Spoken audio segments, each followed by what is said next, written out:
Fact. Every opinion presented in the following podcast is 100% certifiably true. All the people speaking have been verified as actual, real human beings with actual, real, factual, verifiable opinions. Fact. There is a version of this episode available at patreon.com/LaytonNight, which possesses video of the real people presenting their real opinions about this real bad book. So you should go to patreon.com/LaytonNight to get access to it, along with an ad-free version.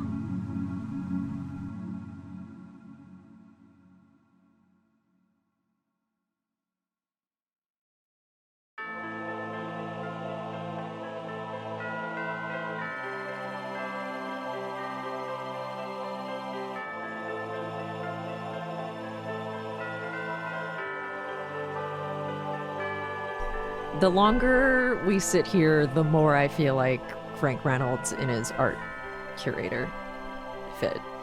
We're pretty academic right now. Can I tell you, I never once in my time of being an academic did I dress as academically as I dressed right now. Now, I used to have, and I would wear this legitimately, an Argyle sweater vest that I would wear occasionally if I needed to, with a button-down shirt, if I needed to class up the joint a little bit. I might even have a picture of me somewhere wearing it. But I would not wear that to... By the way, have I mentioned, I was at Harvard. I was a staff member at Harvard. I was a researcher at Harvard. When I'm talking about... By the way, welcome back to Late Night with Brian Wecht. This is part 2 of our discussion of the Da Vinci Code. And just to get that out of the way so we don't need to worry about it. When Langdon's talking about culture at Harvard, now I never taught undergraduates there. I was there for a year as a postdoc. But I like to think that I have, at least some vague knowledge of what the academic atmosphere is like to some extent.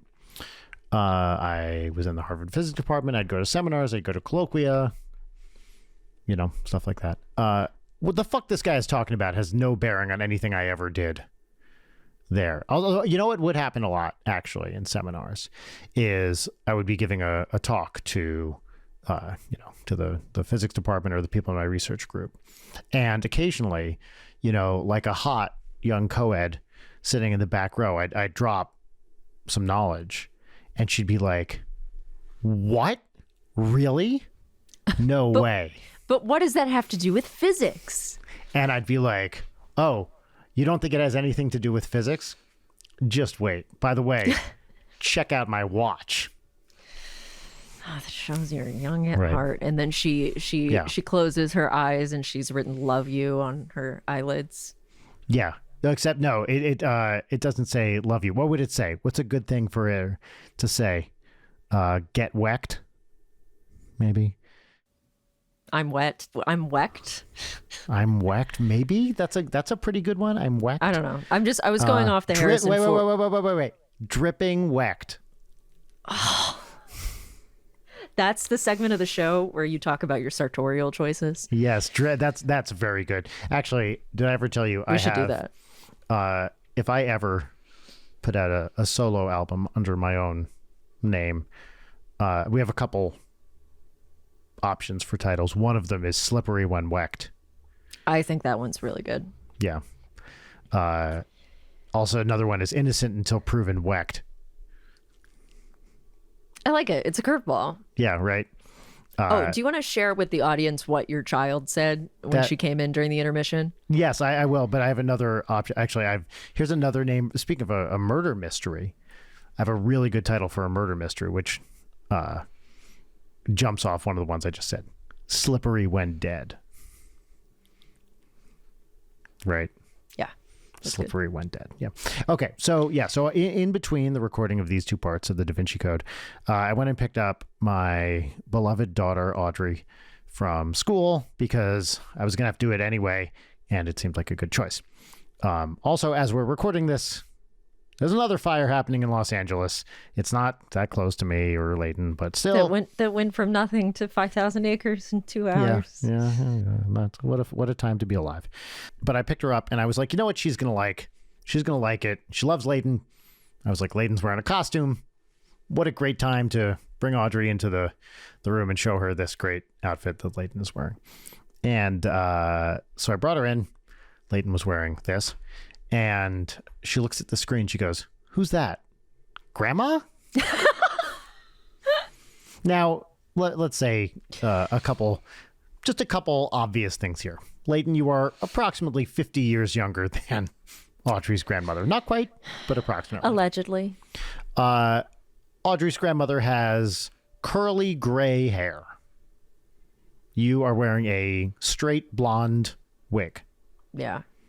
Now, given the lighting, I could see maybe how one could perceive it as gray. This but outfit okay, certainly sure. doesn't make me look younger. Her excuse was that the backdrop, my room divider, Yes. looks I similar think to one that's fair. that her grandmother has. I would say this outfit probably makes you look 5-ish years older, maybe than you are, maybe a little more. Yeah. But I don't know, something like that. We had a little discussion. She got to tell you some things about her day at school.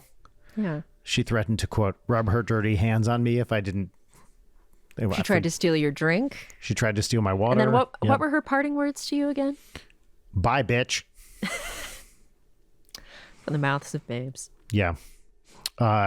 She, yesterday, as I discussed on the mini last week, I guess when you hear this, stayed home sick from school and at some point came in here to talk to me. And she put her foot on my knee, her bare foot. And she was like, "My foot wants ice cream."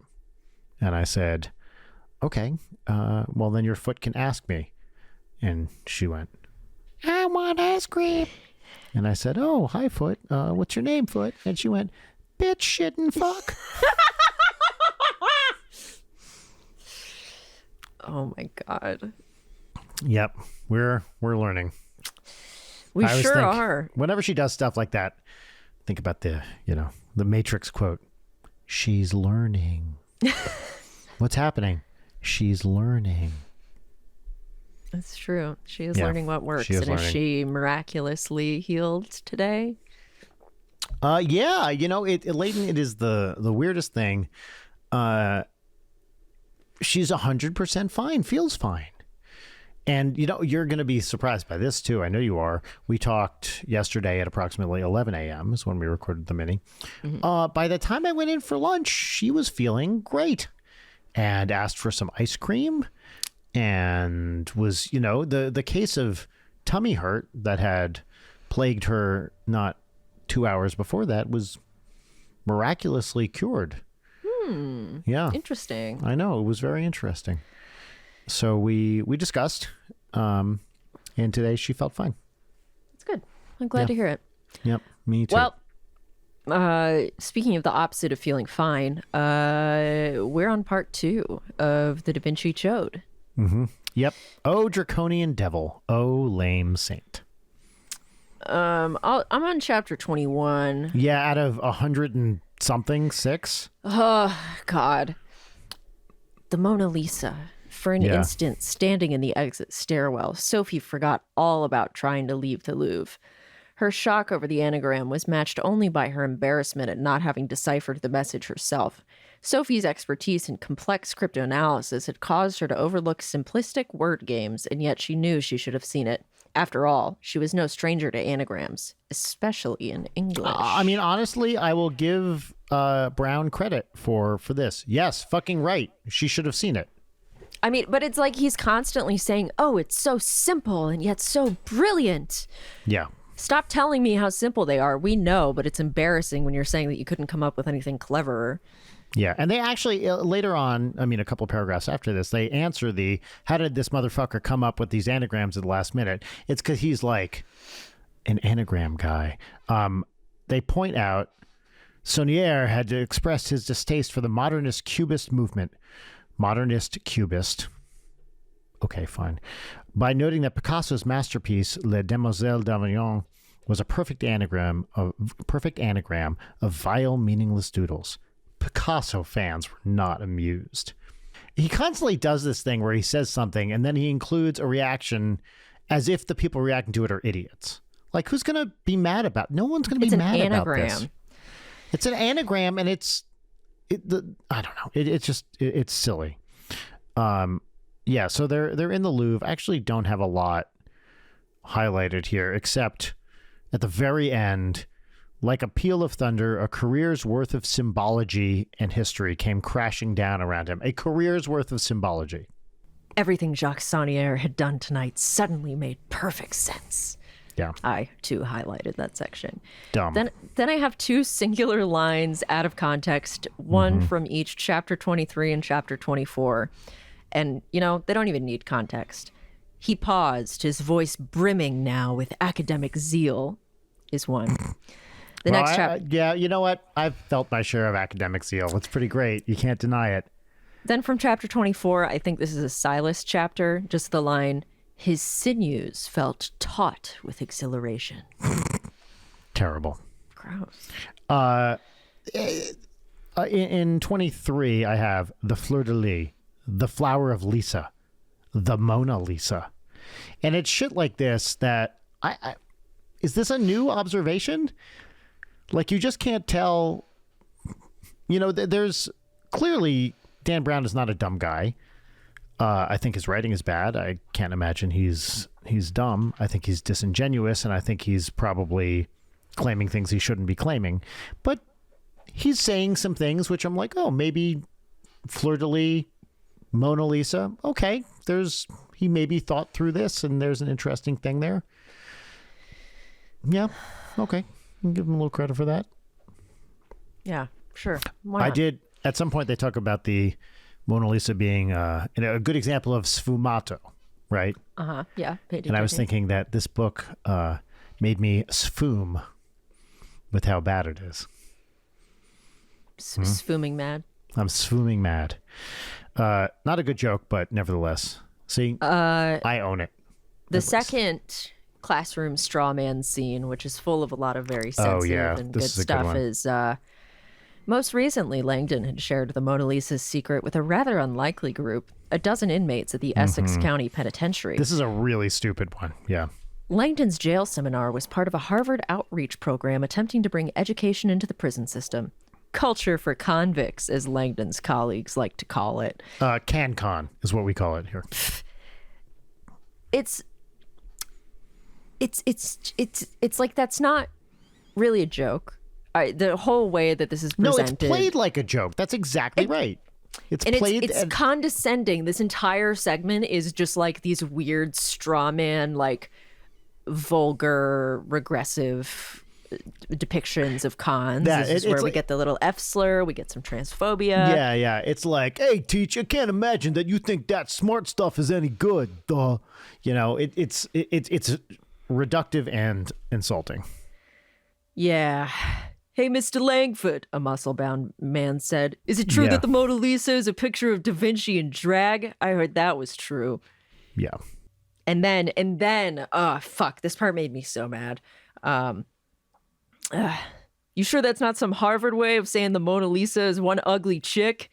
Now Langdon laughed. You may be right, but actually Da Vinci left a clue that the painting was supposed to be androgynous. Has anyone here ever heard of the Egyptian god named Amun? Hell yeah, the big guy said. God of masculine fertility. Langdon was stunned. That a convict knew a fact? My God. Yeah. I'm dropping the voice. It says so on every box of Amen condoms. The muscular man gave a wide grin. It's got a guy with a ram's head on the front and says he's the Egyptian god of fertility.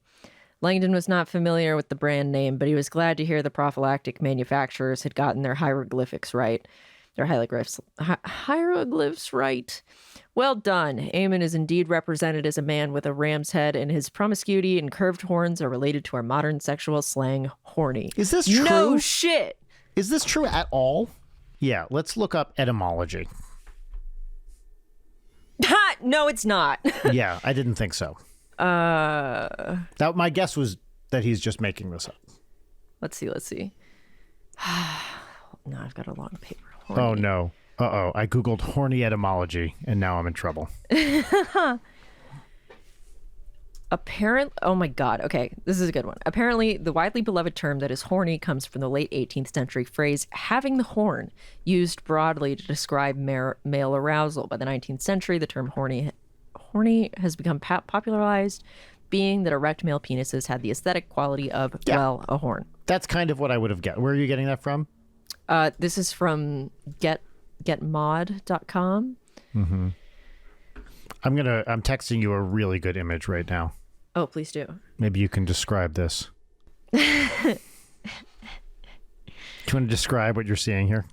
Yeah, it's a little thing that says, how is the word horny pronounced? And it has two little fields for the, what do you call it when they break it up like phonetically like that? The phonetics. That's what I would say, right. Pronunciation. Yeah, and it's the comparison between British English and U.S. English, and then HOR-NEE for both. Horny. Yeah, capital HOR, horny. And the British English doesn't have the R. Horny. I'm rather horny today. Indeed. Well, that's something like what a character later in this book might say. Yeah. Yeah, you know what? That is such a like quick little damning thing. Just like... Took like 2 seconds to verify it. That it was wrong. Is it just... And that brings up, did he only write this condom bit so he could say that, but also to be like, wouldn't it be surprising that a convict knew something? Oh, just kidding. He only knows it because it's on condoms. Yeah. And also, this whole thing here seems completely wrong to me. Amon Laisa, the female goddess Isis, whose ancient pictogram was once called Laisa. Is that at all? You just can't tell what's true. This is the worst part. It's all seems like bullshit. Once one domino falls here, it all seems like bullshit. Yeah. And it is, it's tremendously damning that you just can't tell. So they're going through they had to go to the Mona Lisa because the initial anagram says Leonardo da Vinci, the Mona Lisa. They use the black light on the Mona Lisa, like the plexi in front of it. And it says, so dark the con of man. Oh, I fucking hate that one. Which, gee, I wonder if that's another anagram. Oh my God. Yeah. But then later on that page, Langdon understood her meaning. She thinks this is another code. Whether a hidden meaning existed here or not, Langdon could not immediately say, really? His mind was still grappling with the bold... No, it probably just means what it is. It just says, so dark the con of man. That's a normal phrase that people say all the time. His mind was still grappling with the bold clarity of Saunier's outward message. So dark the con of man, he thought. So dark indeed. Yeah. Nobody could deny the enormous good the modern church did in today's troubled world, and yet the church had a deceitful and violent history. Blah, blah, blah, Inquisition, Malleus Maleficarum, etc., etc., etc. The thing that is obviously a fucking anagram. So then they go to another painting, and they find a key behind the painting that has a fleur-de-lis and the PS on it. Yeah. I think we're at chapter 28. Is that right? 33 is the one that I'm looking for, and it's the bit where he talks about his watch. Oh, yeah. Actually, before we get to 33, I do want to talk about in 28, I believe this is where we are introduced to the, quote, once hallowed act of Hieros Gamos, the natural sexual union between man and woman through which each became spiritually whole. Right? So this is one of the big problems I have with this book, which is this, as we discussed in the earlier part, this fairly explicit homophobia that runs throughout the book, where it's like the natural sexual pairing of man and woman. And it's just omnipresent in the whole thing.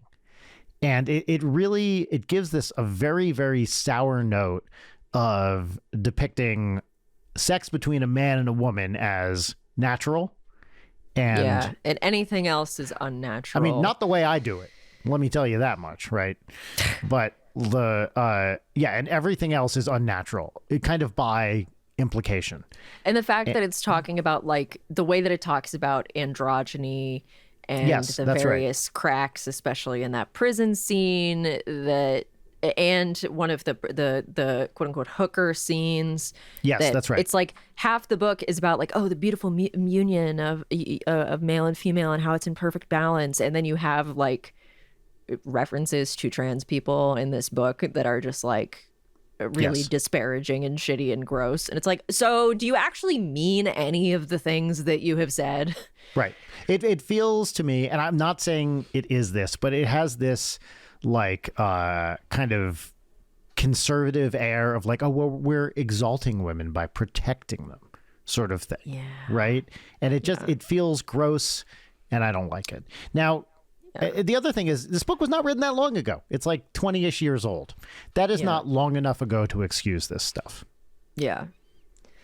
Not that there's ever really an excuse. Et cetera, No, et cetera. but you know, I also just feel like it was a different time. Like usually never.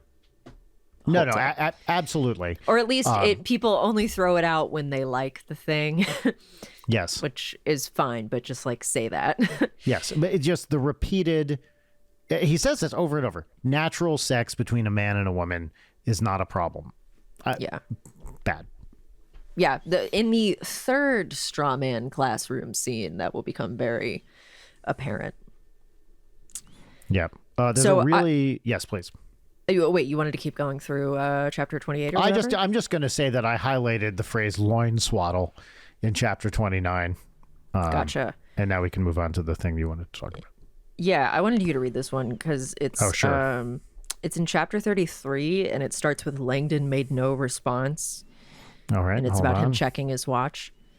Oh yeah, actually I highlighted part of this as well. Yep. Okay. Okay. Go for it. So they're in a stolen car, or they're in her car. Yes, so they They're in her threw the tracker that was in Robert's pocket onto a truck so the police would go after that, and they have escaped Yes. and gotten into Sophie's car to Yeah. get to the American embassy. Yep. Great. Sophie says, "Trust me." Langdon made no response. Trust had not gotten him very far this evening. Pulling back the sleeve of his jacket, he checked his watch. A vintage collector's edition Mickey Mouse wristwatch that had been a gift from his parents on his 10th birthday. Although its juvenile dial often drew odd looks, Langdon had never owned any other watch. Disney Animations had been his first introduction to the magic of form and color, and Mickey now served as Langdon's daily reminder to stay young at heart. At the moment, however, Mickey's arms were skewed at an awkward angle, indicating an equally awkward hour. 2:51 a.m. Interesting watch, Sophie said, glancing at his wrist and maneuvering the smart car around the wide counterclockwise rotary. Long story, he said, pulling his sleeve back down. I imagine it would have to be. Couple of things here. Disney Animations had been his first introduction to the magic of form and color, not your fucking eyes. Yeah. You could have Right. said something about like specific to animation, not the fact that everything you see, if you have the ability to see things, is to form and color. Yep. The Also, reminder to stay young at heart. Fuck you. I hate you. yes. Arms were skewed in an awkward angle, indicating an equally awkward hour. Like, why are we doing this? What's not an awkward angle on a watch? Like, Especially I if don't know, the 90 hands degrees? are arms. Like, I. also, that's almost a right angle, right? 2:51 a.m. That's like not an awkward angle at all. No, wouldn't it be like a V, like a sacred chalice? I think it would be sort of like that, right? Anyway, I don't buy the awkward angle thing. The other thing is, okay, let's age this guy. This guy is 40 something. This book is written in the early 2000s. That makes him born in the early 60s, maybe around 1960, right? Mm-hmm. He's like a Gen Xer, Yeah. pretty much, right? He's a Gen Xer. This is not, as a child, the heyday of fucking Mickey Mouse. You know, Mickey Mouse arguably one of the worst characters in animation. Like, just a terrible character that Hot takes. nobody. I'm going to come out with a hot take here. does anyone genuinely like Mickey Mouse as a character? I appreciate you can like the Disney iconography. You can wear the stupid mouse ears, whatever. Like, that's fine. How many people are using Mickey Mouse to be like, yeah, cool. What a great animated character. It's not Bugs Bunny. People like Bugs Bunny. There's a really easy angle here, which he's a symbologist. He cares about symbols. What That's right. better Yes, symbol? good point. There's a very good point. Yes. For an era or an attitude of like, I don't know, like American exceptionalism, capitalism, Walt Disney's dreams. Walt Disney, a member of the prior Scion or whatever the fuck. But we're not going to get any. It's to stay young at heart. If he's a true Gen Xer, I mean, shouldn't it be something, it's like Marvin the Martian or some shit like this, right? Yeah. Bugs Bunny stuff. That's more true to the Gen X kind of ethos than fucking Mickey Mouse. Do those guys, Gen X doesn't like Mickey Mouse. Nobody likes Mickey Mouse. Mickey Mouse sucks shit. Like, Looney Tunes Fuck would be Mickey much more. Mouse. Yeah, you know what? Hot take, fuck Mickey Mouse. I think Mickey Mouse sucks. I think he's a bad character and hasn't done anything cool. He's a Now, bad I husband. have to say, Christy Montopoulos, the current voice of Mickey Mouse, I do like very much as an actor. That guy's great. He's great. He's Big fan particularly of Christy great Montopoulos. on Inside Job. He's really great as my namesake in The Office, cameraman Brian. Oh, I didn't know that. Yep. Everyone's that's him. favorite plot arc. Everyone's in the favorite Office. character. A plot they liked so much that they had to scrub all plans for it halfway through a season because it pissed people off so much. Really funny stuff. But he also, I think to talk about Christy Montopoulos a little bit, he is so great in Silicon Valley as Russ Hanneman. I've never watched Silicon Valley. I think it's fantastic. Chris Diamantopoulos is amazing in it as the ultimate like tech douchebag. Do you know this character at all? His name is Russ Hanneman, and he's obsessed with being a billionaire. So obsessed that he creates his own, I think, whiskey called Tres Comas for 3 commas in a billion. And he gets very upset when he spends enough money to be at like 999 million. Because his net worth has dropped below $1 billion. It's a very funny character. Wow. Yeah. Anyway. This Mickey Mouse shit is stupid. It's like the most bottom barrel vanilla crap you could possibly imagine for this reminder to stay young at heart. Yeah. Let's see. Do I even want to read this part? Now, this is the kind of stuff I really want to hear. No, it's the part where they're driving through the Garden of Earthly Delights, where's the description of... No, don't read this part. I hated this whole part. This was Yeah. so upsetting and transphobic and awful. I don't want to touch it. Yeah, and just like terrible. It managed to be like weirdly sexualizing teenage girls. 100%. and Again. Gay men, transphobic. But then I will read that Langdon's reaction to this is, heaven help me. I know. Yeah, he says, heaven help me. And I think out loud, I went, what a fucking loser. You know what? I hadn't thought about this before, but picturing Langdon as a Gen Xer, which he is unambiguously, is really interesting to me because he does not act this way at all in these, at least to me, in these books. Yeah. Yeah. Okay, so they're running away. The police are after them because they think that Langdon killed Saunier. And I think we skipped over the chapters where it's revealed that the 3 other seneschaux, the 3 other like grandmasters of the society they were all in have also been murdered. Those were the 4 people who were supposed to protect the secret Yeah. that all this is about. And so now they are all dead, and Langdon and Sophie are the ones who must carry on and get away and find this out so that it doesn't fall into the wrong hands, or the secret of, we might as well just say it, the secret of where the Holy Grail is and what it is will be gone forever. Yeah. Did you watch the movie? I think I watched it years and years and years ago, and I don't remember a fucking lick. What should we talk about next? I highlighted, I like / hate the fact that there's a paragraph that starts off, prominent New York editor Jonas Folkman Get into it. I'll just read the sentence. Prominent New York editor Jonas Falkman tugged nervously on his goatee. Falkman no doubt had heard some wild book ideas in his illustrious career, but this one seemed to have left the man flabbergasted. This strikes me as the kind of... People would submit this for the Bulwer-Lytton contest as like the worst possible paragraph to open a story. Yeah. Right? Everything about it sucks. Prominent New York editor Jonas Falkman, like, I don't know. It's a silly prominent. I just hate the writing. I don't know how else to say it. It's so simple.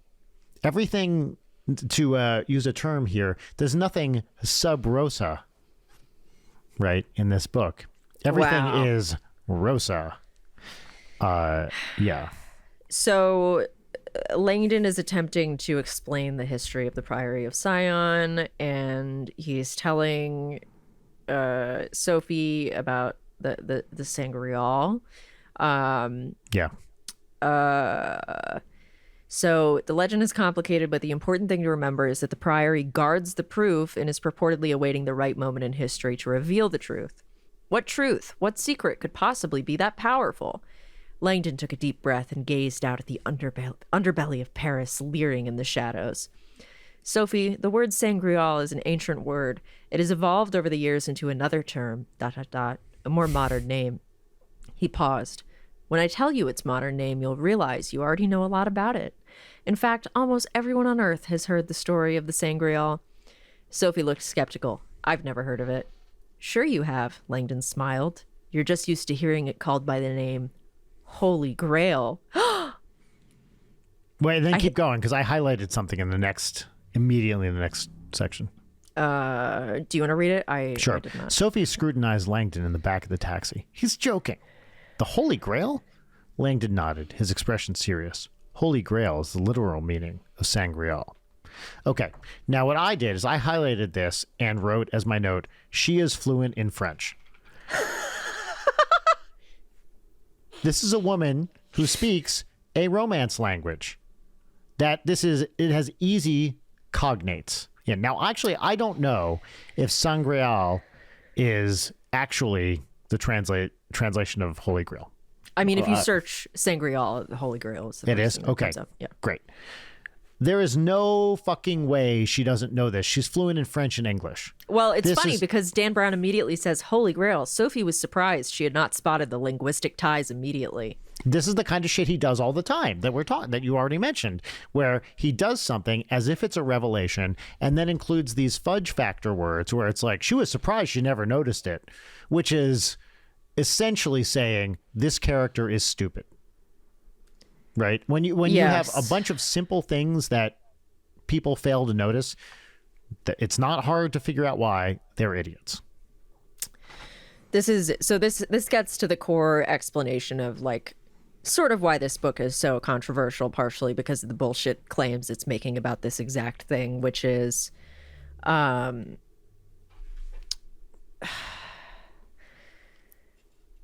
the true nature of the Grail. Sophie felt even more lost now. The Holy Grail, she had thought, was the cup that Jesus drank from at the Last Supper and with which Joseph of Arimathea later caught his blood at the crucifixion. The Holy Grail is the cup of Christ, she said. How much simpler could it be? Sophie, Langdon whispered, leaning toward her now. According to the Priory of Sion... Why is he whispering this? Because they're in the taxi now, because the driver... I buy it. According to the Priory of Sion, the Holy Grail is not a cup at all. They claim the Grail legend, that of a chalice, is actually an ingeniously conceived allegory. That is, that the Grail story uses the chalice as a metaphor for something else, something far more powerful. He paused. Something that fits perfectly with everything your grandfather has been trying to tell us tonight, including all of his symbologic references to the sacred feminine. Symbologic. Now, I'm just going to pause here and ask you, Leighton, and I kind of asked you before. As an embodiment of the sacred feminine, how empowered and worshipped do you feel by this book? And by Robert Langdon specifically? Well, I feel so empowered by this, like, inherently sexist text that has almost no women in it, and then the women who are in it are stupid or are treated like they're stupid, and it's just focused on what they look like. And then the other women in the book are either like an elderly woman who gets murdered, or they're quote unquote hookers. Yeah. But And don't you like being thought of mainly as a blood container? as a blood that- container, in that I only reach my true potential if, with union with a man in a spiritual sense. Yeah. I like to think of women as just containers of blood that are walking around waiting to move that blood To procreate. out of their bodies to male heirs. Yes, that's right. So congratulations, by the way, on all the blood that's inside you. It seems it's kind of an accomplishment, right? It's holy and sacred and divine. You are the vessel. Oh, okay. So instead of directly explaining this thing to Sophie, we do a little flashback to, apparently Robert has been writing a book on this phenomenon, which is part of why Sonny Air wanted to meet with him. And so it cuts. He said he spent a year researching it. Oh, do we understand how little time that is in academics? It's like nothing. Dan Brown doesn't. No, it's like, this is not a year of research. Like a real academic this was like years of research. And so Faulkman is his editor. Robert, Faulkman finally said, "Don't get me wrong. I love your work and we've had a great run together. But if I agree to publish an idea like this, I'll have people picketing outside my office for months. Besides, it will kill your reputation. You're a Harvard historian, for God's sake, not a pop schlockmeister looking for a quick buck. I highlighted this as well. Yes. Where could you possibly find enough credible evidence to support a theory like this?" With a quiet smile, Langdon pulled a piece of paper from the pocket of his tweed coat and handed Gotta it to mention the Faulkman. tweed. The page listed a bibliography of over 50 titles, books by well-known historians, some contemporary, some centuries old, many of them academic bestsellers. All the book Pause. titles... Well, sorry, keep going. All the book titles suggested the same premise Langdon had just proposed. As Faulkman read down the list, he looked like a man who had just discovered the Earth was actually flat. "I know some of these authors. They're ... real historians." What's an academic bestseller? What does that mean? Is that a best-selling book that happens to be an academic book? Is that like Or is it a book that is only sold well among academics, so does not very well? Right. It's I don't know what that means. I think it speaks to the bullshittery of Dan Brown's premise that this is like a known idea, that he can't actually name any other texts that actually do this, Right. and except for the one book that does, which he got in a lawsuit for being accused of plagiarizing. Yeah.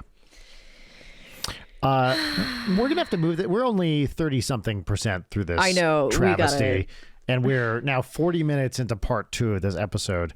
Wait, I'll go back to the same conversation really quick. Yeah. These books can't possibly compete with centuries of established history, especially when that history is endorsed by the ultimate bestseller of all time. Faulkman's eyes went wide. "Don't tell me Harry Potter is actually about the Holy Grail." "I was referring to the Bible." Faulkman Bible. cringed. I knew that. Yeah. It's just stupid. Again, it's like someone being stupid so that Robert can be clever. Yep. That's exactly right. All right. What else are we going to talk about? I'm skipping through a lot of bullshit when the here. Fibonacci sequence was melded into a single 10-digit number, it became virtually unrecognizable. Yeah. No. Again, that actually pissed me off. It's like 1 1 2 3 5. Like, this is, anybody who knows this would see it immediately. Not immediately unrecognizable. Just, yeah. I have a run Just no. of 3 annoying simile type things that are really basic. On Yep, the cement hit floor me. below, hundreds of identical plastic crates lay aligned on an enormous grid, ... like rows of small coffins in an underground crypt. Next one. Upstairs, Sophie and Langdon exhaled in relief to see the conveyor belt move. Standing beside the belt, they felt like weary travelers at a baggage claim, awaiting a mysterious piece of luggage whose contents were unknown. Next one. Riding inside the dimly lit cargo hold of the armored truck was like being transported inside a cell for solitary confinement. None of those are good, interesting, or add additional understanding, okay? Dan, stop it. I've got one here in chapter 48 where I'm not even going to get into this, where he explains the concept of a keystone in an arch in extreme detail literally everybody knows this, right? What I don't a think keystone everybody in an knows arch this. is. I'll give it. Most people know the idea of there's a central stone in an arch that kind of holds everything up, right? I'm going to push on this one. Okay. I think that maybe fair people enough. don't know that. I think maybe the assumption, at least my assumption for a long time, is that it was sort of like a foundation thing. Oh, okay. I may be wrong. To me that felt like explaining something that everybody knew. And somewhere I'm just singling out things I hated now. Also in chapter 48, there's the sentence, in cryptology, that's called a self-authorizing language. Let's look. Now I don't know what this is going to yield here. Is this a real thing? Actually, it says, do I mean self-authoring language? Let's Google this phrase. The only references I can find to this are from the Da Vinci Code. Jesus Christ. This is not a concept, as far as I can tell. Wow. If you're smart enough to read it, you're permitted to know what's being said. Nope, not a thing. Here's a good one. Sophie rolled down her window. Robert, you'd better do the talking. Langdon shifted his position, leaning out across Sophie to press the intercom button. As he did, an alluring whiff of Sophie's perfume filled his nostrils, and he realized how close they were. Oh, yeah. Why is he so obsessed with how women smell? He loves it. He loves smelling women. But then not being specific about what they smell like. That's right. She We've smells. all smelled women casually from time to time. Who hasn't? He just loves it. Okay, so we need to do some summarizing here. They escape in Sophie's car. They try to go to the U.S. Embassy. Police are already there. They got to leave. They steal By the way, I could not do what you're doing right now, which is summarize the plot of this book. They steal a taxi, or they get a taxi, whatever, to go to a Swiss bank because they figure out that the key that they found behind the painting that wasn't the Mona Lisa is a key to a Swiss bank. They go into the bank and they, because by putting the key in, it's flagged the police, but they were able to get the deposit box that Sonnier put a box with an inlaid rose pattern onto that they take. And then they have to get out of the bank, but somebody at the bank knows her grandfather and sees them in there and doesn't want to turn them in. So they stow into the cargo hold of a truck. The guy from the bank is able to get them out. Then down the highway, the driver who helps them escape. This is really good. This is really good what you're doing right now. I told you I've read this book 8 times. He comes out, opens up the cargo hold. He has a gun. He wants the box. He wants to return the property. He tells Robert and Sophie to get out. He shoots into the air to prove that he's serious. The bullet casing comes down, and Robert, thinking on his feet, shoves the bullet casing into the sliding door of the cargo hold. And because it won't close, they're able to get the guy off of his balance, and they get in the armored car with the box that they've found. Then they decide that they're now super on the lam, and they need to go to Robert's friend's estate because this is Sir, what's his face? Teabing. Sir Larry Lee Teabing. Teabag. Larry Teabag, who is the world's most preeminent scholar of the Holy Grail. A who knows grillologist. Robert, Yeah. A grillologist. And so it's like 30 minutes away, and so they're going to drive there.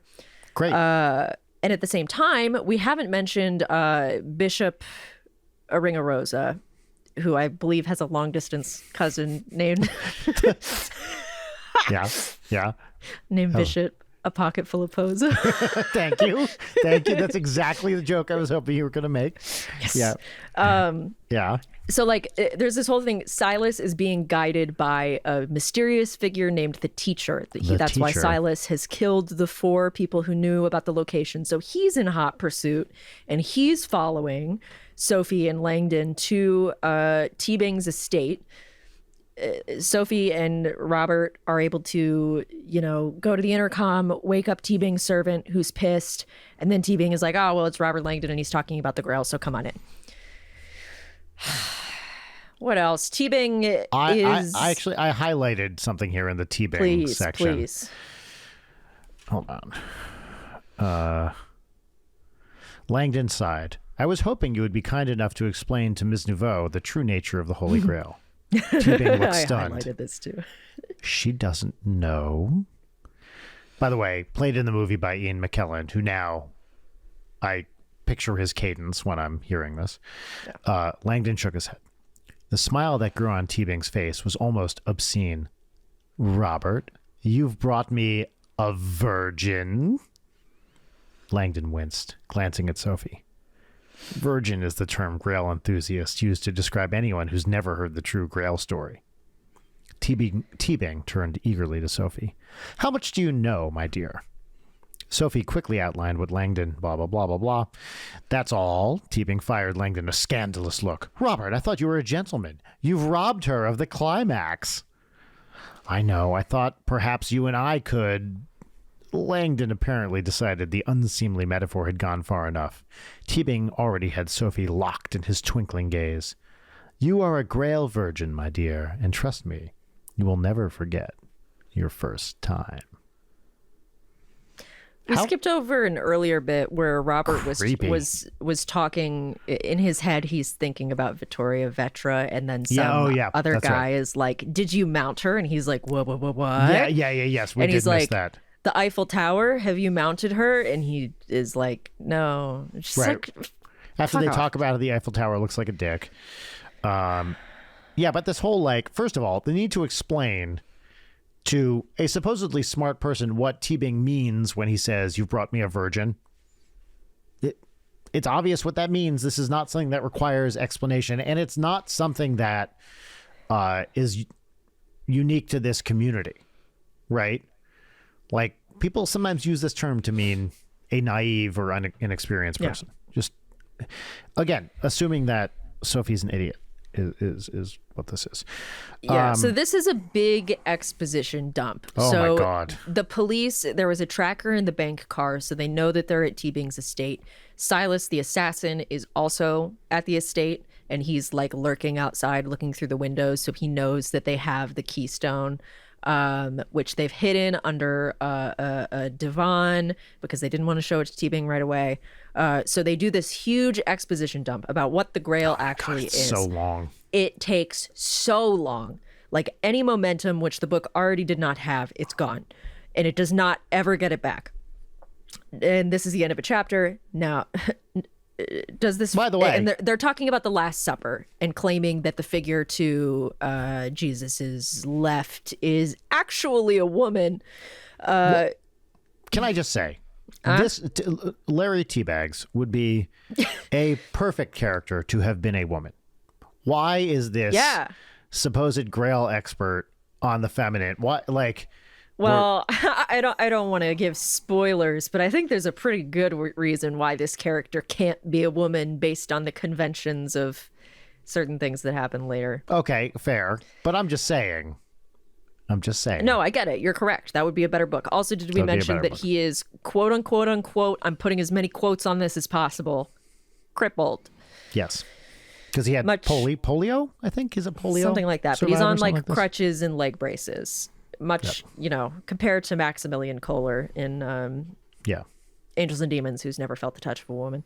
But does this fresco tell us what the Grail really is? Not what it is, Teabing whispered, but rather who it is. The Holy Grail is not a thing. It is, in fact, ... A person. Sorry, I burped in the middle of that read, and I'm not doing it again.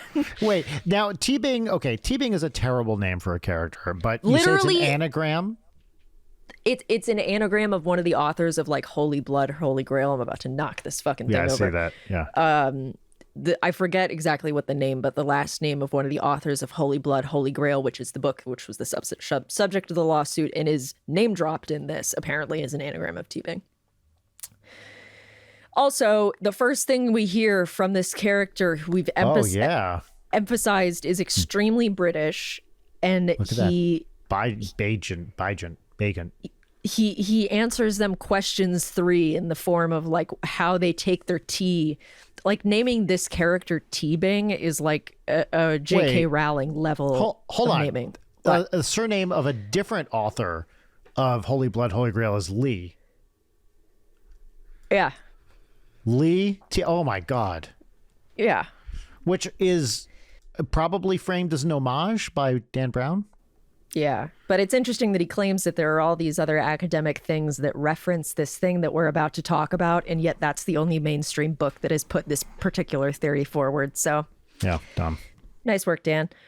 So Sophie stared at Teabing a long moment and then turned to Langdon. The Holy Grail is a person? Langdon nodded. A woman, in fact. From the blank look on Sophie's face, Langdon could tell they had already lost her. He recalled having a similar reaction the first time he heard the statement. It was not until he understood the symbology behind the Grail that the feminine connection became clear. This. Every time they use the word symbology, I think I got 10 years older. Yeah. Okay. So this gets into the whole thing that it's the Holy Grail. It's a chalice. What else is a chalice? The fucking vagina. Yep. So used famously to hold sperms. God, You can't look. You might not like it, but you can't deny it's cool. I think I can deny it's cool. And so like this whole chapter is bringing up the central thing, and a huge part of why this book was so controversial when it came out is that the Holy Grail is in fact actually Mary Magdalene, who was Jesus's wife. What? And that like the actual Holy Grail, the sangreal, the holy blood or whatever, is to find her resting place, but also documents buried with her that say what the true bloodline of Jesus, because she got pregnant and she had a kid, what the true bloodline of Jesus and Mary's child and what that would mean for, you know, So the why? lineage. Yeah. Why isn't the title of this book Jesus fucked? The shortest sentence in the Bible. And Jesus fucked. Jesus fucked. But it's F-U-C-K-T. Yes, that's absolutely right. So that's the whole thing here is the big man, JC, got married, had a ton of sex, we can only presume, and fathered children who then went on to populate the world. And then also the figure next to Jesus in the Last Supper is a woman, and it's her. Yes. If you do any reading at all, a claim that is widely not agreed upon. As in, Yep. that's bullshit. Here is the quote. Here is perhaps the best known tome, Teabing said, pulling a tattered hardcover from the stack and handing it to her. The cover read Holy Blood, Holy Grail, the acclaimed international bestseller. And I just gotta say, it's bold as fuck to do that, Dan. To rip this off, bad enough to the point there was at least grounds to do a lawsuit, even if they didn't win. And then to do the anagram, Yeah. Rose, Langdon added, is also an anagram of Eros, the Greek god of sexual love. This is like Amon Mona shit. Really pisses me off. Yeah, it's like, okay, but that doesn't actually mean anything. I mean, this book felt so much like the fringe conspiracy theory, Yes, like that's exactly ancient what it is. aliens guy level 100%. Yep. of connections that are being made here, like they're supposed to be shocking. They sound shocking because they're fucking made up. Yeah, because it's just a lie. It Yes. it makes Langdon sound like a crackpot. 100%. Yep. So, okay, then what happens is that while they're in there, Silas breaks into the dwelling and knocks Langdon out, and then gets Sophie and Teabing at gunpoint, and then makes them give him the Keystone box. And how does this happen? Silas underestimates Teabing due to his visible disability, and so Teabing knocks Silas out with his crutches. Like, that's the nice thing about this, is people always underestimate you. Mm-hmm. So then they get in a car that the servant Remy is driving, and they have Silas bound and gagged in the trunk, and they're driving to Teabing's private airfield, where they're going to take his private jet to go to England to find. Had they already gotten the? I don't know what stage they are at the puzzles. They popped the rose. Yes, they have the first cryptex. Actually, so we have to answer this. I think they opened the first cryptex. Is that right? They opened the first cryptex on the plane. Yes. Okay, good. By the way, we have skipped over a sentence that I highlighted, which I really like, which is Jesus was the original feminist, which has Shakespeare was the original rapper energy to me, about as hard as anything possibly could. Yeah, Jesus was the original feminist. Here's another Disney bit that really pissed me off. Langdon motioned to the Last Supper, a perfect example. Some of today's most enduring art, literature, and music secretly tell the history of Mary Magdalene and Jesus. Langdon quickly told her about the works. How many times does Langdon quickly tell someone or quickly explain? It's a lot. Told her about the words by Da Vinci, Botticelli, Poussin, Bernini, Mozart, and Victor Hugo that all whispered of the quest to restore the banished sacred feminine. Enduring legends like Sir Gawain and the Green Knight, King Arthur, and Sleeping Beauty were Grail allegories. Victor Hugo's Hunchback of Notre Dame and Mozart's The Magic Flute were filled with Masonic symbolism and Grail secrets. Once you open your eyes to the Holy Grail, Langdon said, you see her everywhere. Paintings, music, books, even in cartoons, theme parks, and popular movies. Now, this was just the build up to the part that makes me mad. Yeah. For the trained symbologist, watching an early Disney movie was like being barraged by an avalanche of illusion and metaphor. Most of Disney's hidden messages dealt with religion, pagan myth, and stories of the subjugated goddesses. It was no mistake that Disney retold tales like Cinderella, Sleeping Beauty, and Snow White, all of which dealt with the incarceration of the sacred feminine.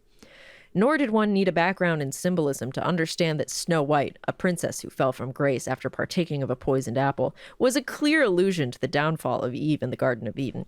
Obviously. Or that Sleeping Beauty's Princess Aurora, codenamed Rose and hidden deep in the forest to protect her from the clutches of the evil witch, was the Grail story for children.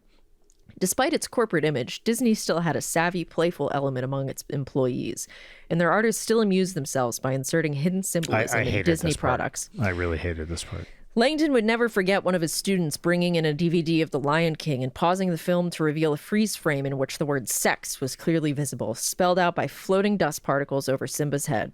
Although Langdon suspected this was more of a cartoonist's sophomoric prank than any kind of enlightened allusion to pagan human sexuality, he had learned not to underestimate Disney's grasp of symbolism. And you know what? I'm suggesting you guys to all of this. This is a long bit, and the whole thing pisses me off.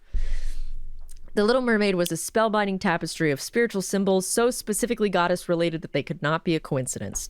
When Langdon had first seen The Little Mermaid, he had actually gasped aloud. I didn't. I'm not even reading this. I just remembered how stupid this was. When he noticed that the painting in Ariel's underwater home was none other than the 17th century artist Georges de la Tour's The Penitent Magdalene, a famous homage to the banished Mary Magdalene. Fitting decor, considering the movie turned out to be a 90-minute collage of blatant symbolic references to the lost sanctity of Isis, Eve, Pisces, the fish goddess, and repeatedly Mary Magdalene.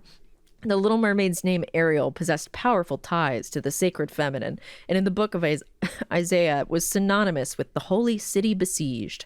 Of course, the Little Mermaid's flowing red hair was certainly no coincidence either. Dan Brown, I hate you. Meet me behind the school by the bleachers at 4 o'clock so we can duke it out. It's like high school freshman bullshit is what this is. And it's you said it exactly right. It is this conspiracy theorist kind of thinking where suddenly everything is a clue about the weird theory that you have, and you dismiss the stuff that doesn't fit, and anything else that fits, you're like, well, it has to be. Obviously, Ariel is, that's a symbol of Isis. It's like, no. I'm not saying you can't read that into it, but almost. But to claim that they are all of these movies are intentionally actually not only about the Holy Grail, but about Jesus and Mary being together. Also, isn't it the sex thing in The Lion King? This might be apocryphal and I might be making this up, but I'm pretty sure, obviously it was a huge deal and it had to be taken out, but it wasn't that it spelled sex. It spelled SFX, really? The special effects department. I don't remember that. I remember some vague things about it. So they get on this plane, and then they're looking at the box, right? This rose box that they've taken, which has a thoroughly indecipherable script on it, which nobody could ever decipher, not in a billion years. No one's ever seen anything like it. They go through, what language could it possibly be? You look at this shit for 2 seconds, it's obviously backwards. It is reading this part, it's like everyone here should be fucking fired. Yes, it is. So they're talking about Da Vinci, a man who famously wrote backwards. You know anything about Da Vinci, it's like that's how he concealed his writing. They're guessing, what language could it be? It's not this, it's not that, it's not this. And eventually someone has the brilliant insight. What if it's backwards? You look at it for 2 seconds and it's obviously backwards. It's this is not even modern not even modern computers could come up with anagrams or ambigrams for a 3-letter word level. Yeah.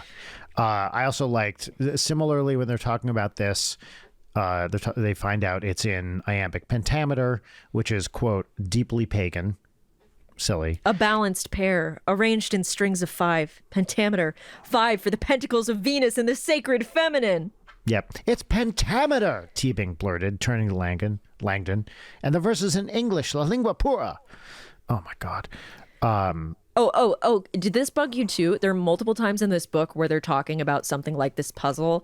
It was like some kind of archaeological crossword.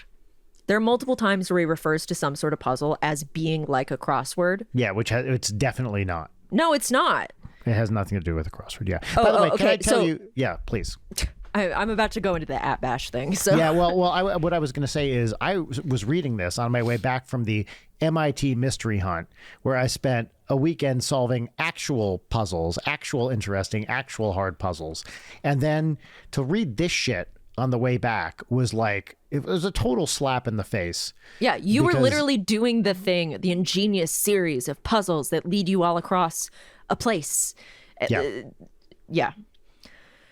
Yeah, let's talk about the at-bash thing. So the words that are backwards. An ancient word of wisdom frees this scroll and helps us keep her scattered family whole. A headstone praised by Templars is the key. An at-bash will reveal the truth to thee.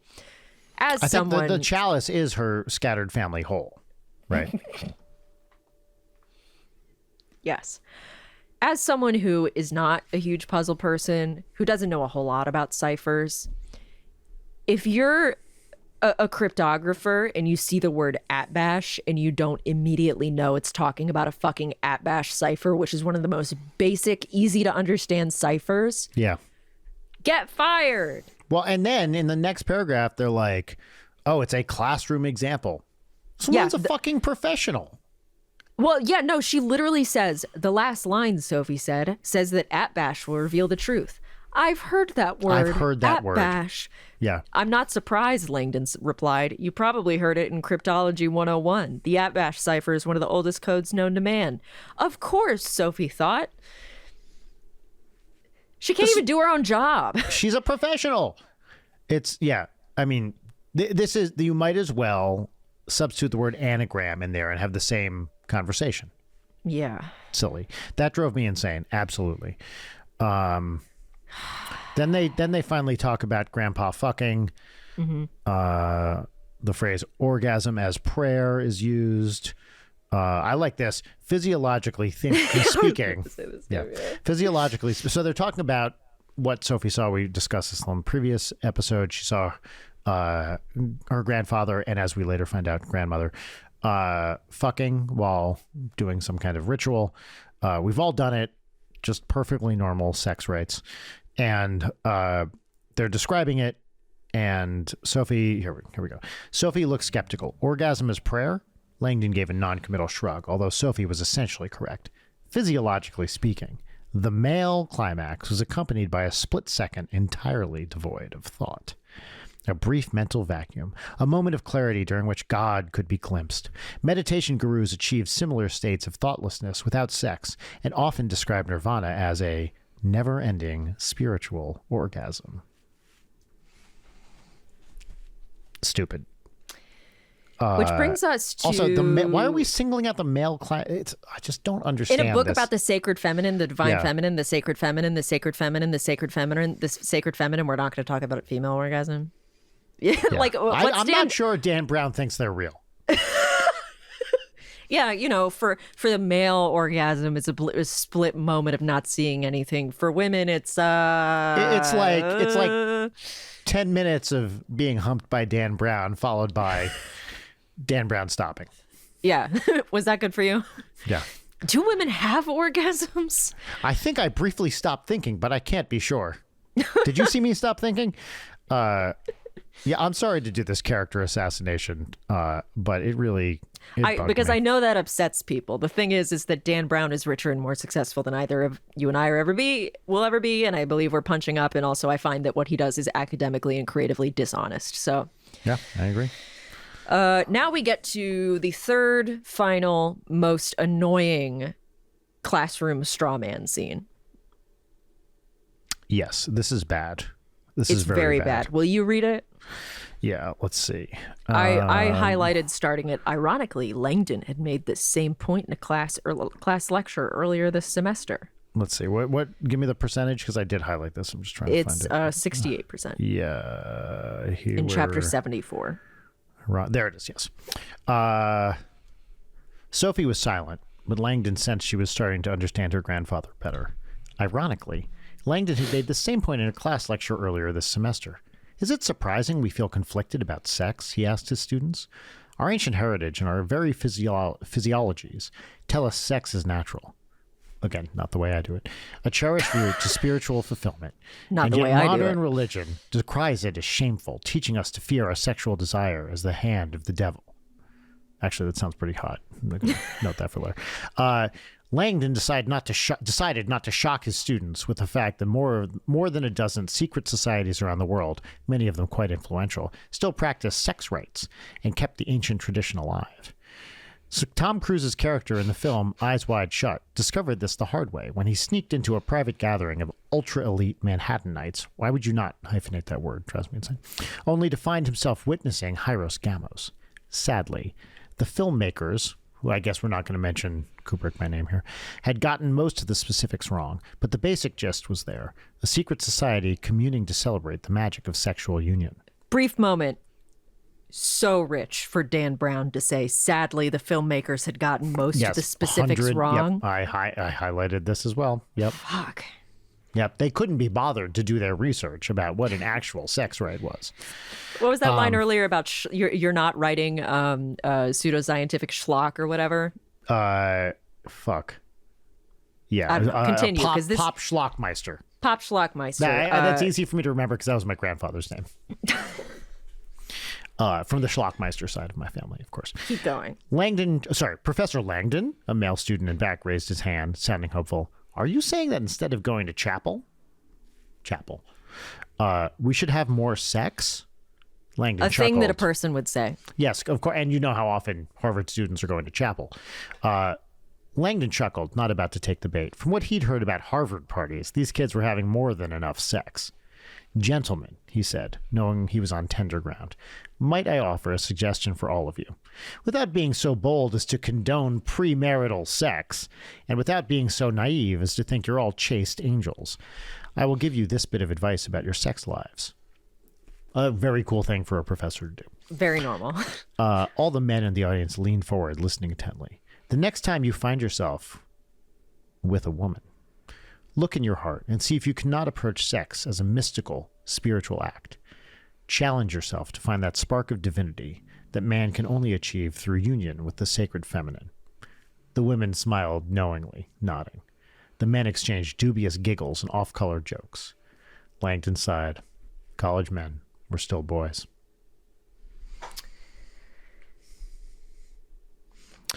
This one Yeah. really left me actually speechless. It's even amongst the classroom scenes. This one is shockingly dumb for a variety of reasons. First of all, you say this in a classroom, that's bad. Just to say the very obvious, you're not giving students advice on their sex lives in a classroom. No student wants a professor to give them sex advice. You're getting complaint. I presume this guy is tenured. He's probably going to be fine. But no, this is not a thing that would be considered appropriate in any college classroom. Not in 2003 or whenever the fuck this thing is written. Especially if you're pulling religion into it. Yeah, that's right. Also that, all the men are like, oh, Langdon, And that the women are like, Daddy. Yeah. Okay. So Leighton, you're a college student in Professor Langdon's class. yes. Langdon starts talking this shit. And you're like, wait a minute.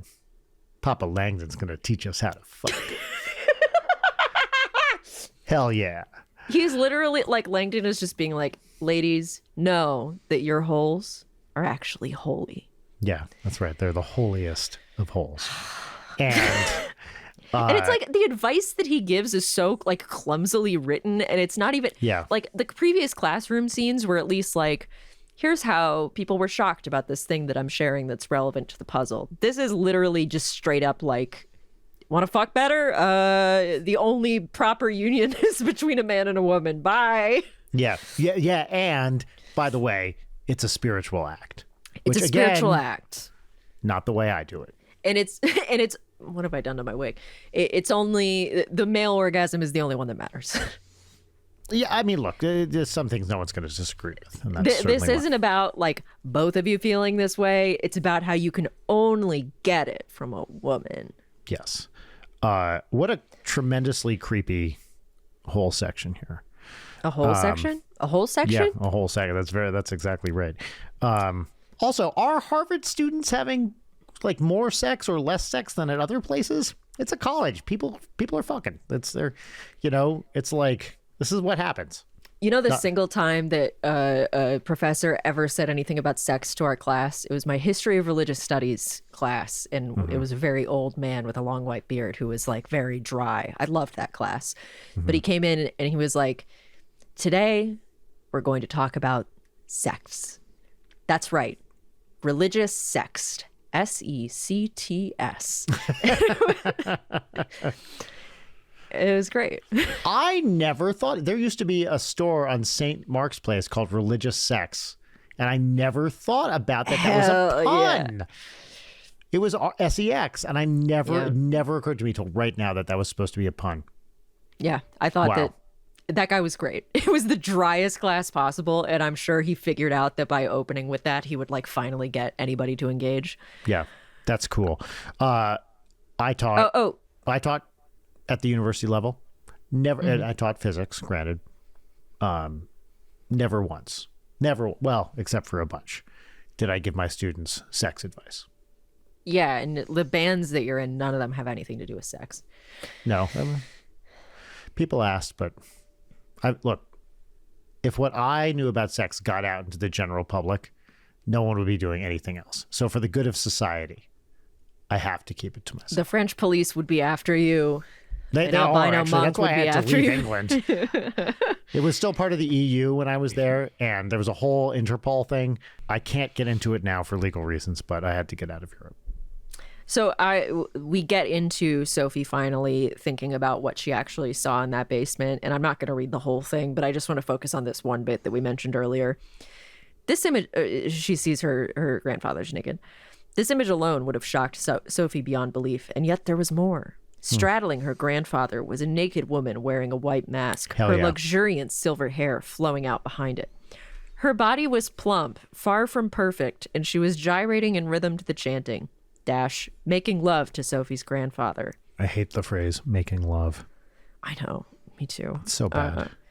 Sophie wanted to turn and run, but she couldn't. The stone walls of the grotto imprisoned her as the chanting rose to a fever pitch. The circle of participants seemed almost to be singing now, the noise rising in crescendo to a frenzy. With a sudden roar, the entire room seemed to erupt in climax. Sophie could not breathe. She suddenly realized she was quietly sobbing. She turned and staggered silently up the stairs, out of the house, and drove trembling back to Paris. Not only did you walk into this, you stood there and you watched. You watched everybody nut. You watched long enough for all of them to nut. Everybody would watch. Sophie, this is a you problem. Although you can't blame her. Also, I would watch that too. I stumble into a room where people are doing a sex rite. I'm going to hang around for a little bit. Yeah, no, I'm not saying that I wouldn't not go through this secret door where there's a bunch of rich cars and it's rich people having an eyes wide shut moment, which sadly is not accurate. Sure, but it's the reaction to it. And also maybe I am so averse to anyone showing up as a surprise house guest and not going through one house that was empty, but two to get to it. Maybe just go stay at a hotel or whatever. Like chill, let your precious darling Grand Prix know that you're in town and that you'd like to come visit, but don't. It's a basic rule of being someone's house guest that if you don't tell them you're going to show up and you walk in, they might be having a fuck party. Okay. Just be aware of that. And That's if you on you. walk into it, it is 100% on you. And then you can't get mad at them that they were having a fuck party that you weren't supposed to see. No. Or you can just talk about it. I don't know. We skipped over one thing that I do want to address, which is on the plane when they open the cryptex or whenever the fuck they did, and it's her name. Where I can't remember where this is right now, but they open it's the with thing, a Y, and it's so they say, oh, it's like in the Greek, written in Greek. Sophia, T-Bang says this at some point. Sophia is spelled with an F. and this is like a big reveal. It's a big reveal because it's 5 letters. They need 5 letters to open the thing. No, it's fucking not. That letter is phi. We talked about phi forever. I believe it would be sigma, omega, phi, iota, alpha, right? Sophia. There's no F in Greek. That letter would be phi. It's insane that he went on such a whole thing about phi. Dumb. He went on a whole thing about phi, and then when an opportunity comes up to use it, also is the central character in this name. It's the middle character, the third character, the keystone in the arch that opens the cryptex. He doesn't say phi again. It's right there. It is right there. It is how she spells her. She even commented on how it's in her name. Half her name is phi. Well, Dumb, the good dumb, news. dumb. Now, if a reader is thinking that this book might be wrapping up and that finally we're at the end of this turgid, interminable nonsense. By the way, we've been doing this for 4 hours now. We started at 1 o'clock, and it's now 5. Shit. Well, that's what we do for content. Yeah. Now is the window of this content, right? Horror shock of shocks inside the cryptex is another smaller cryptex because Dan Brown couldn't come up with another thing to put inside of the cryptex. So there's another one that also has like a 5-letter fucking whatever. The private jet lands at the private airfield and T-Bing's like, it's not going to be a problem because I'm rich. But the, French police and throwing bags of money out of the plane, basically. Yeah, and Fash is there ready to arrest them all. And T-Bing and his servant come off the jet and they're like, how dare you? I've got nobody here. I'm not harboring hostages. You can go look in the plane. And so they do. And then the reveal is that like they did like a maneuver where they snuck Sophie and Robert and bound Silas into a car. And then what do they do next? God, this book sucks so bad. They go to a church that the clue that came on with Fleet the second Street. cryptex. Yeah, the second clue in the smaller cryptex. They go there, and while they they're haven't looking, opened the smaller cryptex yet, right? no, I know, but there was another clue inside the bigger Yes, cryptex yeah, that will unlock the smaller cryptex. Right. And then they go to a church, and while they're in the church, Silas is bound up in the back of the limo that they took. And so Remy, T-Bing's assistant, unties him and reveals that he's in on the whole thing. And they need to go inside and eliminate T-Bing and Sophie and Robert and get the second cryptex so they can go find the Holy Grail. Yeah. I want to comment on something that happens in this church. This is at right before chapter 83. They're talking about real versus allegorical stuff. Sophie looks skeptical. My friends who are devout Christians definitely believe that Christ literally walked on water, literally turned water into wine, and was born of a literal virgin birth. My point exactly, Langdon said. Religious allegory has become a part of the fabric of reality, and living in that reality helps millions of people cope and be better people. But it appears that reality is false. Langdon chuckled. No more false than that of a mathematical cryptographer who believes in the imaginary number I because it helps her break codes. All right. No one believes in the imaginary number I. The imaginary number I, do you know what I is, Leighton? I don't know. I is the number that when you square it, it gives you -1. Okay? Oh, okay. It is a very useful mathematical tool and shows up in actual laws of nature. In Schrodinger's equation, the equation that governs non-relativistic quantum mechanics, there's an I in it. I is not a mathematical curiosity. It is a fundamental tool that we use to mathematically describe nature. No one believes in I. I is not like, oh my God, we think we're believing it. Imaginary, you could call it anything. Imaginary is a silly name for it. You can't have I things, but nobody thinks you can have I things. I is a mathematical tool you use to solve problems.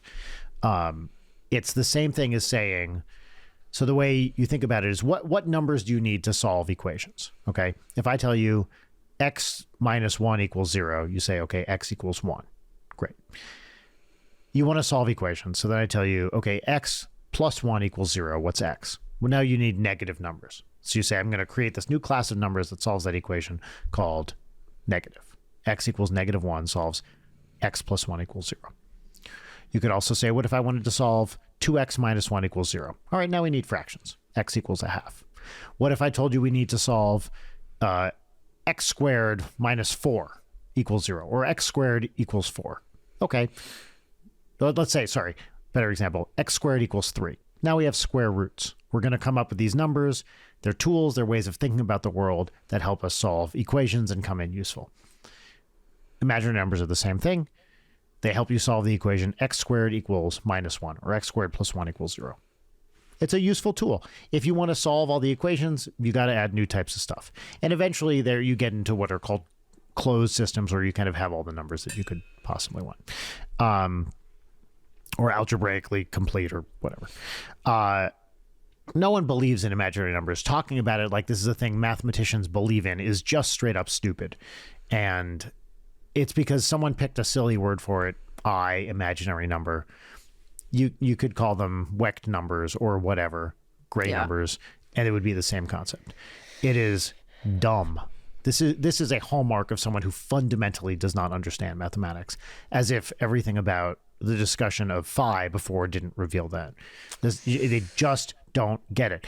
And also, just to say it, I don't know any instances in which the number I is used in cryptography. I may be wrong. I'm not a cryptographic expert, but the codes and stuff I see, when are you using I don't know. Like in a quantum computer to help you, solve something with a quantum algorithm, maybe.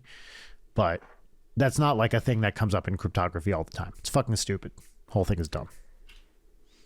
A couple of my highlights are a little behind yours because there are a couple of little things I wanted to touch. He's talking about Baphomet at one point.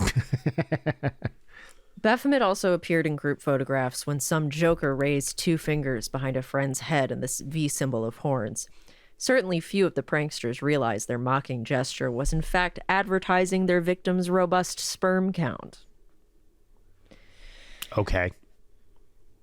Thanks, Robert.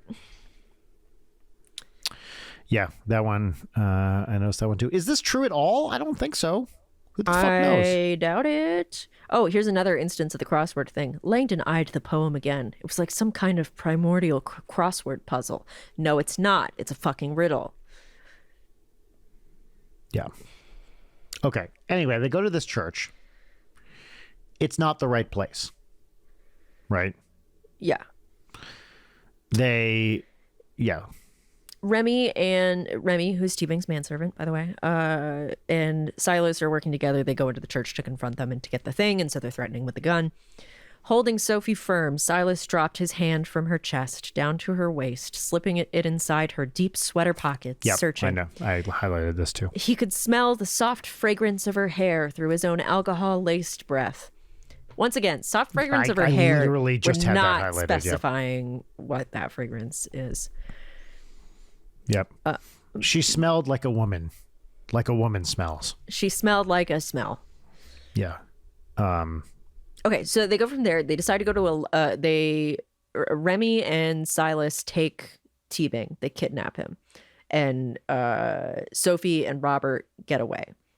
And so they decide to go to a library for Oh, at King's College, I believe. Yeah. At King's College. So they talk to one of three women in this book who helps them search through a computer to find references to like where Yes. a night a pope interred. And so like the solution to that little clue is it's actually a period pope, as in Alexander Pope, and the knight was Sir Isaac Newton. Oh my gosh. So actually they need to go to Grand Master his- of the Priory of Sion. Yeah. So Remy and Silas are both kind of like at odds here because they're both serving the capital T teacher who has orchestrated this whole thing and kind of each. Sorry, please. No, go ahead. We are being set up to believe it is Fish, Yeah. who it so clearly is not, because So that's obviously obviously where is it's not. pointing. Yes. And so each of them kind of independently think they're going to get to deliver the latest cryptex and, riches beyond whatever. And so Silas goes to like an Opus Dei, like, bunkhouse or whatever. And Remy goes to meet with the teacher. And so the teacher is like, yes, let us celebrate with cognac. And shockingly, the teacher poisons Remy and he dies. Using his peanut allergy against him. Yes. It's such a dumb scene. What's the line? It's like, I'm being murdered. Yes. He couldn't think believe verbatim. he was being murdered. Yeah. I liked, so they're in the library, and you must have liked, just like I did, this fucking sick Giuliani reference dropped in the middle of the book, which I really liked it. How modern. Please don't tell me it's your Sir Rudy Giuliani. Didn't age well. Yeah. So Jacques Sonnier, the master of double entendres, had proven once again that he was a frighteningly clever man. Yep. Dan Brown stroking it backhand hard. Yep. So they go, they find they find Newton's grave in Westminster Abbey. They have a it's like the teacher has gone there before them because he knew the answer. Yeah. Also in the interim, Silas in the Opus Dei bunkhouse, the cops come to him. Yep. And also we forgot to cover the part that Silas and Bishop Pocketful of Posa are connected in a way. That's right. And Yep. so Silas like shoots a bunch of cops and then shoots the bishop who was like his whatever, and they both his handler die? or something. Yeah. Does the bishop die? I don't think the bishop dies. but I could He be doesn't wrong. die, but Silas dies. Silas dies. And the bishop, who's been carrying around Vatican bonds or some shit, Yeah. does something with those. So anyway, they Langdon and Sophie go to Westminster Abbey to try to find Newton's grave, and because it's going to have some clue about a missing orb that they can use to open the last remaining cryptex, which has what they think is the answer to the location of the Holy Grail in it, which is basically, as we understand it, documentation talking about, like, proving beyond a shadow of a doubt this whole thing about Mary Magdalene And and the Jesus. true lineage of Jesus. The Merovingians. And so they go there, they find out someone's been there before them, and it basically says, meet me at this other place in Westminster Abbey. They get in there and they find Teabing, who is the actual villain of the book, in a shock, because who else could it have been? It's clearly not the guy we're being set up to believe it is. If you know anything about books, mysteries, Or if you've read any other Dan Brown book where he does the exact same thing in every single book. it's not the guy it's been pointing to for a mercifully long 500 pages or whatever. Every time the chapter cuts to Fash, it's like, I don't give a shit about anything that's happening. And he's being painted as a hard ass, and it's okay. It turns out he's been trying to protect them the whole time, and he's actually a good dude. T-Bing's the bad guy. He's been the teacher the whole thing. He's been, manipulating Silas and Remy and everybody. He collected data on the locations of the people, the seneschal of the Priory of Sion, got Silas to murder them because he bugged their places by luring them in or something. And And then they have a whole thing. Teabing can't figure out the final cryptex. He's hoping Langdon will. He threatens to shoot Sophie. There's a whole fucking confrontation. And Langdon throws the cryptex up in the air to distract Teabing. Chaos ensues. The thing falls to the ground and crashes, and Teabing is distraught. Is that right? I'll be honest, I read the end of this book this morning and I don't fucking remember. Yeah. So, and then I think I was Teabing goes, so checked out. I was so mad. At some point, it comes out that Langdon actually solved the cryptex while no one was looking, and opened it and then put it back together and took the thing out and blah, blah, blah. Yeah. And the answer was apple, by the way. That was the rosy orb over Newton's head that was missing or something. Yeah. Okay. And of course, it was in English because that's the pure language. And then that reveal that it's a clue to the final location of the Grail, but he doesn't solve it then and there. He just has the answer. And what happens? Who talks to him about this? Oh, sorry. That's right. They're at some point it is revealed that Sophie's family, her grandmother and brother, are alive and they're totally fine. And they just so happen to be there. And they just so happen to be there. And the brother was like a tour guide at the other fucking church they were at. And like the grandmother who was boinking her grandfather in the sex ritual. Yep. So really, she walked in on her, grandparents doing having it. Consensual sex. Yep. Who hasn't? It's a bad scene for everybody. But now Sophie has family, and and then the authorities are called, and the shit. Teabing's brought to justice. Silas is dead. Langdon's hot as shit, and of course, Sophie can now consummate her relationship with Robert Langdon and gives him at first a kiss on the cheek, but then a real full kiss on the mouth. Yes, scandalous. Yeah, what are the final lines? It's so funny. Like, you can tell how much I stopped giving a fuck because I had so many annotations, and for the final chapters, I have like nothing. Yeah, it really drags at the end. They're like, because you're just like, wrap it up.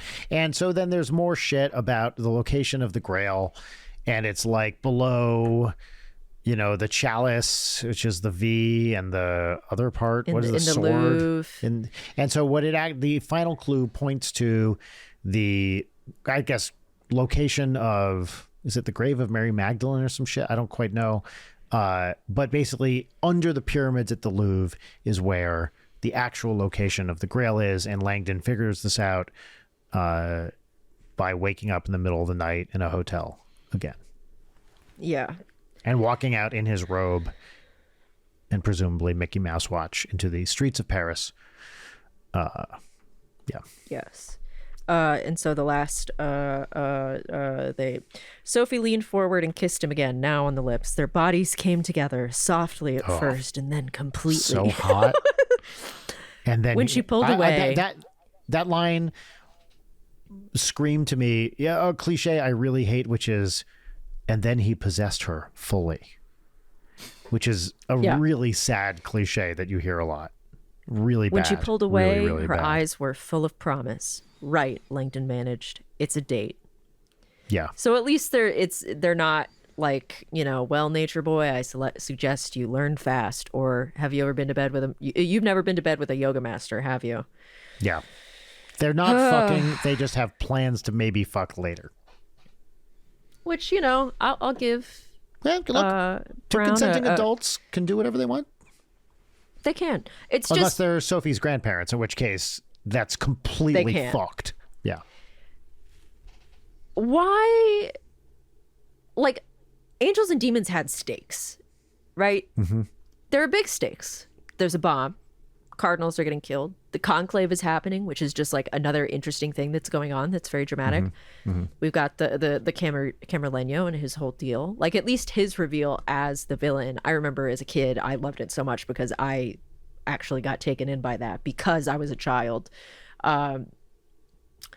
There's stuff happening. There's a bomb. There's explosions. There's immolation.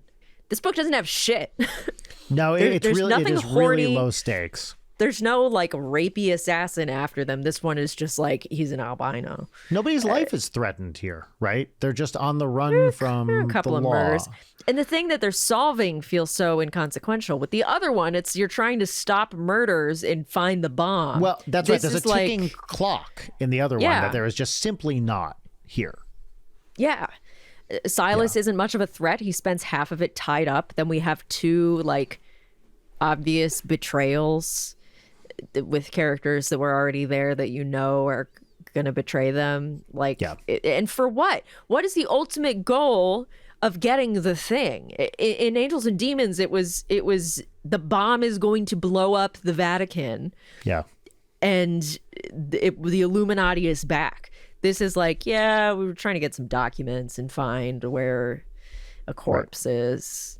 Like, I get, the Jesus stuff, but it's not, there's no urgency other than like, this guy really wants to arrest us. That's right. I just genuinely, I mean, I do and I don't understand why this shit is popular, because it's dumb. Makes you feel smart. It's poorly written. It does make you feel smart because you can solve every puzzle presented before the idiots in the book who are supposedly supposed to be good at it. It's not, I don't think it's compellingly written, and you don't either. No. It's a slog. The characters are detestable. Sophie's fine. She's fine. She's not much of a character, but at least she doesn't have anything going on. She doesn't have anything going on. Langdon and Teabing are awful. They are annoying, entitled men that you don't want to read about. They're just bad. Yeah. Condescending. Yep. Langdon is clearly full of himself. Lectury.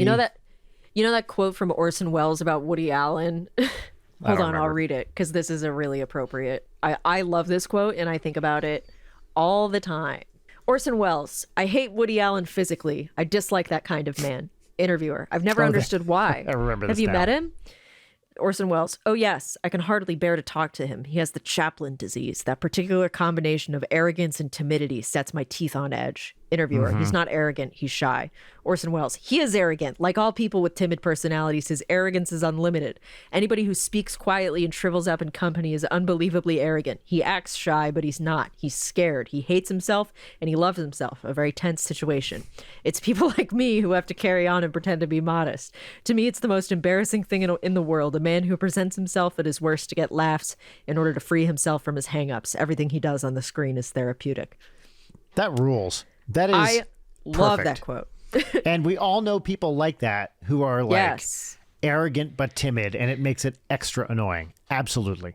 Absolutely. Yes. That's a perfect encapsulation. It's also such a nice reminder to like yourself to not be that way. Yeah, that's right. Anyway, I'm tying that in because of Langdon / Dan Brown's whole like, oh, I'm so old, I don't have it together, but also I'm so sexy and the most interesting person in Boston.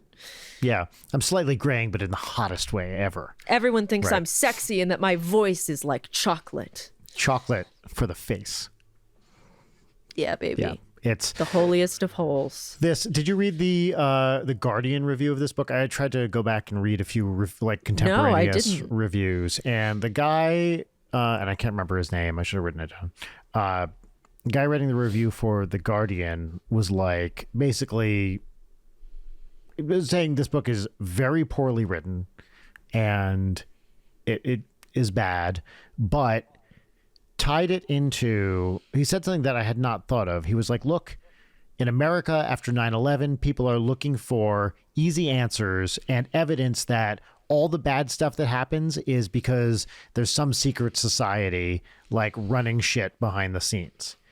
And he's like, I think one of the reasons this is popular is because it gives order to chaos. The reason all this bad stuff is going on is because there's somebody making it happen.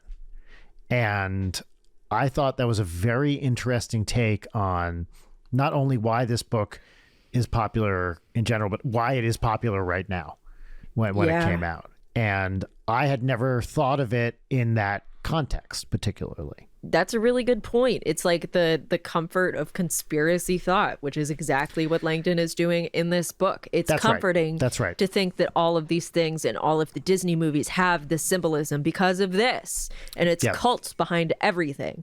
Yes. And like it's ultimately, comforting. Yeah, please. what that always comes down to is some Protocols of the Elders of Zion shit where it just turns into blatant anti-Semitism. The cults are all actually Jewish. Yeah. People love it's exactly what you said. I'm just going to reiterate it. People love the idea that they know shit that other people don't. They see the real truth and no one else sees it. And it's the reason everything is like this.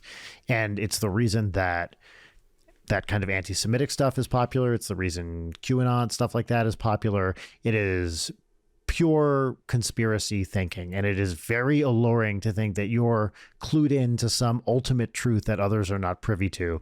But, you know, there are clues everywhere if you just know to look for them. It's wrong.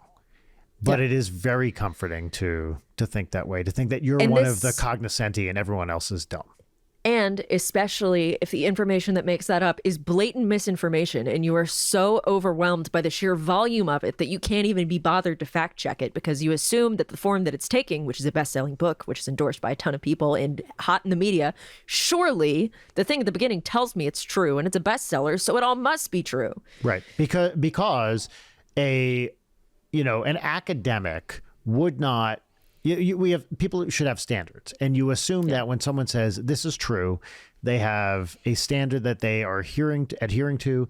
They have done work to back it up, and it's the problem with so many things today. You know, this book is 20 plus years old, but this is truer now than it's ever been. You have people all the time saying to your face, "I know the truth. What I'm saying is true. Here it is," and it is. Don't believe your eyes. Believe what I am telling you is happening. Right.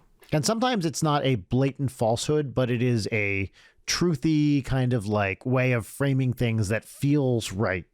I mean, Colbert had it with truthiness. Yeah, that's right. Especially if it plays into your pre-existing biases, you're more primed to believe it, which is why when you're reading this book, I think the other thing you said that I really like is there's just such a mass of insane wrong bullshit in this book that it's very hard to fact check because it's whack-a-mole. Every time you bash something down, there's something else. You're just like, oh, but is that true? You know, and there are a couple of things that are true. Like the bit that was saying like Venus traces a perfect pentacle in the sky, and I was like, okay, well that's not real, but no, it is true. Oh, so perfect, really? Google it. Okay, that was news to me. But how could you buy anything that's said? And the idea that millions of people have read this and just are taken in by it. I mean, it's fiction is one thing. What Dan Brown does by claiming it is true, both in interviews and in the preface of his books, is irresponsible. Yep, 100%. Yeah, you're so right. I mean, like the connection to everything that's happening now, like post 9/11, belief in conspiracy thought, the rise of the Alex Jones of the world. Yeah. It's easier to believe, and it's, God damn it, it is what Dan Brown always talks about in his books of like, it's easier to believe a comfortable lie. That's and right. It's annoying when he does it, but that's true. Yes, you're so right. It's hypocritical for him to be doing this shit. It is the ultimate goal of every Dan Brown book to spin a comfortable lie. I mean, it is a work of fiction, and I wish he would just present it that way. There's a way of writing this book. We said this before, but I'll say it again. There's a way of writing this book and not putting the fucking preface in that says, this is all real. You're just shooting yourself in the foot by doing it, but it makes it more compelling. And I understand. I guess there's no consequences for him having done so. Well, this is the thing about even nonfiction books are not fact-checked, right? I'm not going to get into this whole thing, but anyone can write any fucking nonfiction book they want. And if it gets published, book publishers are not hiring fact-checkers typically to check this shit. This is why Malcolm Gladwell's of the world exist and start, crushing, is because they're not publishing papers which are reviewed by other academics and then putting those claims into books. You can write anything you want in a book, and it doesn't need to be true, and they're not checking it. And Brian, I don't think Malcolm Gladwell is the worst offender here. I just think he's like not a Joshua Lehrer accurate. Making shit up. Jonah, excuse me. I'm sorry. Yeah. Fact checking. Yes, indeed. I had a friend. But the good news is nobody reads books anymore. So. Yeah, that's right. Well, thank God for that. Anyway, I hope to, speaking of not reading books anymore, never read another Dan Brown book. At the end of this Kindle book, I got served a little a little advertisement for the Lost Symbol. God, if you thought these two are bad, Lost Symbol is woo. I think I know what the Lost Symbol is. I think it's that. That's the Lost Symbol. There it is. Indeed. Now you look like my daughter when you do that to me. Yeah. All right. Well, everybody, thank you for bearing with us for yet another horrible takedown of a work by a tremendously popular and rich author. Yep. We're speaking truth to power. That we really are. And remember, you can trust us, but you can't trust anybody else, because we here at Late at Night with Brian Wecht, we know what's right. And those other people are dumbasses. Everything that you hear on this show, 99% true. We should put a thing in front of the show that goes, what you're about to hear on this show, our opinions are fact. Brian, I was going to suggest the exact same thing even before we sat down to record. Yeah, I think that's so we a good will idea. do that. Yes. So everyone at home, stay safe, take care of each other. Maybe the next time you're about to here, let me give you a little piece of advice here. If I can, I horn in on your thing? You close it out. I'm just going to say, the next time, listener, you're about to have sex, right? What I'd like you to do, instead of just jumping on that thing, what I want you to do is take a moment and consider sex as a spiritual, transcendent act, a celebration of the feminine divine. The holiest of holes. Yeah. Get in that hole, baby. Goodbye. Bye.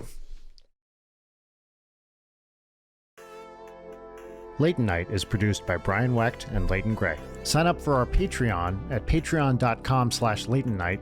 Follow us on Twitter at @LeightonNight, on Instagram at @Leighton_night, or email us at leightonnight@gmail.com.